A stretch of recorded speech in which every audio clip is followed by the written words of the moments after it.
Tu ne peux pas guérir dans un environnement qui te rend malade. Tu ne peux pas. Tu ne peux pas aller mieux. Tu ne peux pas te sentir mieux dans un environnement qui te rend constamment malade. Ce qui veut dire que certains d'entre vous, cette année, il y a des grandes et difficiles décisions qui vous attendent. Malheureusement, c'est des choses que vous n'aimez pas faire. En même temps, vous voulez le changement. En même temps, vous aimeriez que les choses aillent mieux. Mais vous n'êtes pas prêt à prendre des décisions qui sont difficiles. Alors que, par moment, voire la plupart du temps, les choses qui te changent, les choses qui font évoluer ta vie en mieux, en bien, ce sont des choses qui font très mal sur le coup. Donc, tu vas prendre des décisions, tu vas faire des choix qui vont te faire pleurer sur le coup. Des décisions qui vont te faire peur. Des choses qui vont te faire sortir de ta zone de confort, aller vers l'inconnu. C'est ça. Sur le coup, c'est compliqué. C'est très douloureux.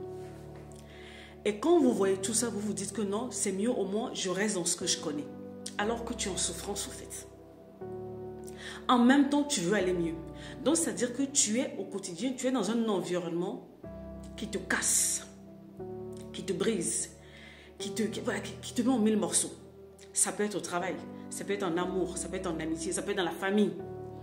L'environnement là te brise au fait. Mais tu n'as pas le courage de dire que c'est bon, je me choisis. Tu vas me trouver toutes les raisons du monde. C'est vrai que il y a des décisions qui vont demander de la préparation. Et c'est important que tu puisses te préparer. Mais dans ta tête, ça doit être acté. Ça doit être acté. Et tu dois être au niveau où je fais quoi concrètement pour pouvoir bouger. C'est pas qu'est-ce qui va se passer. Est-ce que je vais y arriver? Oh non, maintenant. Non, non, non.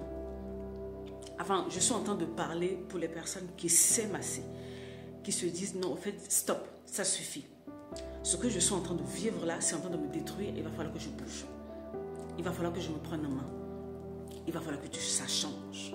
Je parle à cette catégorie de personnes. Je suis fatiguée au fait de voir des personnes se plaindre de leur situation et de l'autre côté, on ne les voit pas poser des actes concrets pour pouvoir changer les choses. Je me vois là dans cette vidéo, ces dernières années. Ma grande fille va avoir 15 ans en 2025. Cette année, ma grande fille va avoir 15 ans. Depuis que cet enfant est né, à partir de ses 1 an, j'ai commencé à prendre des décisions difficiles dans ma vie. Déjà avant elle, je prenais des décisions difficiles, mais c'était par rapport à ma propre personne. Mais maintenant, en tant que maman, ces 14 dernières années, j'ai pris des décisions difficiles les unes après les autres. J'ai fait des choix difficiles les uns après les autres. On s'est moqué de moi, on m'a critiqué. Les gens pensaient que je n'allais pas m'en sortir. Les gens ont fait tous... En fait, les gens étaient persuadés que ça va pas le faire. Mais je me suis choisie. Et je me suis faite la promesse. Noélie, l'histoire ne va pas finir comme ça. J'ai pleuré. Oh, j'ai pleuré. J'ai pleuré. Ces dernières années, j'ai beaucoup pleuré. Je suis passée par des moments difficiles matériellement parlant. Où tu es incapable de faire les petites choses du quotidien pour une femme. Mais c'était le prix à payer, en fait. Vous savez, souvent, vous voulez la liberté, vous voulez le bien-être, vous voulez un certain nombre de choses. Ça a un prix. La liberté ne se donne pas. Elle s'arrache. Je répète, la liberté ne se donne pas.